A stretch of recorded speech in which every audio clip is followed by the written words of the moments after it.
Hello there, good morning again. This is Paul Rowan with Texas Nativescapes, the Nativescapes guy.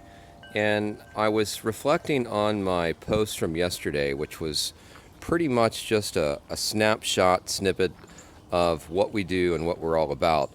And as a follow up to a tribute to yesterday's post, again, I wanted to just touch on a couple of things because people are asking me questions about various types of hard surface materials such as boulders, river pebbles, decorative aggregates, and so on. So that being said, I would like to just quickly touch briefly on what that entails precisely.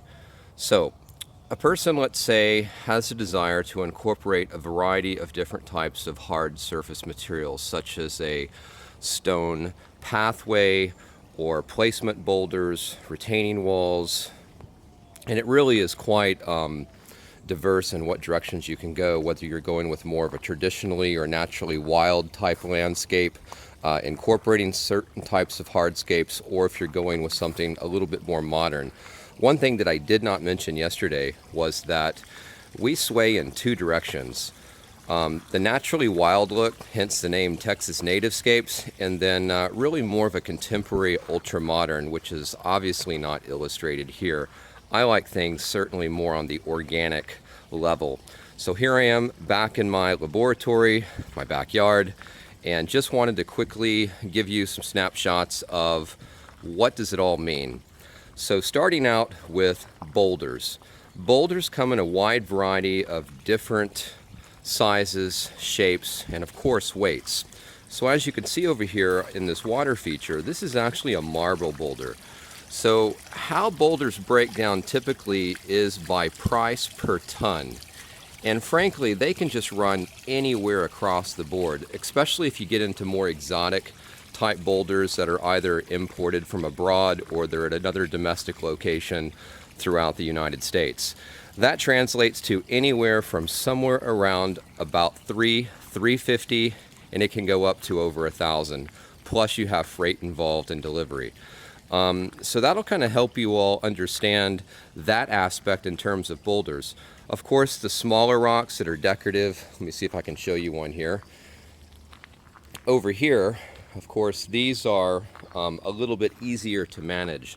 When you start getting into some of these larger rocks, such as this one here where you see the planters resting on, that's going to require some heavy equipment, such as a bobcat or a really good commercial hand truck or dolly that you can leverage, move, set, place, and rotate. Another thing about rock that's really interesting, which I'm just a tremendous fan of and work with rock in every application I possibly can, is that rocks are unique. I tell people you pretty much set it and forget it.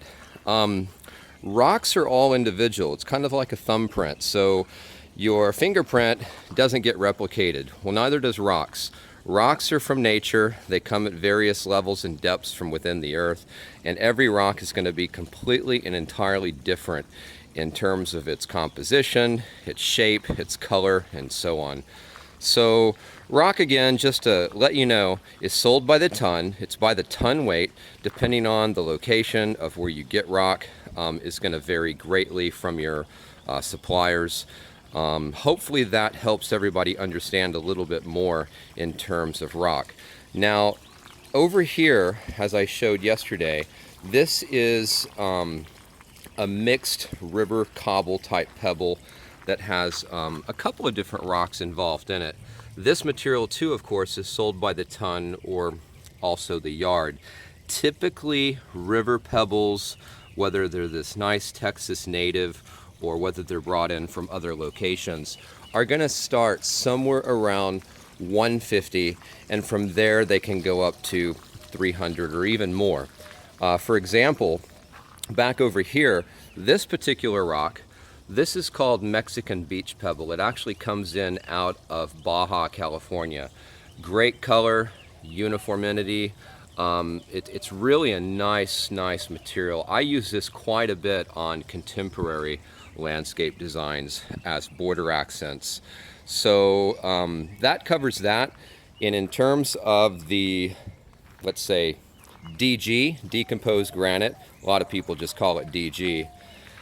This material can range anywhere, depending on where you get it, from about $75 to $100 per ton or per yard.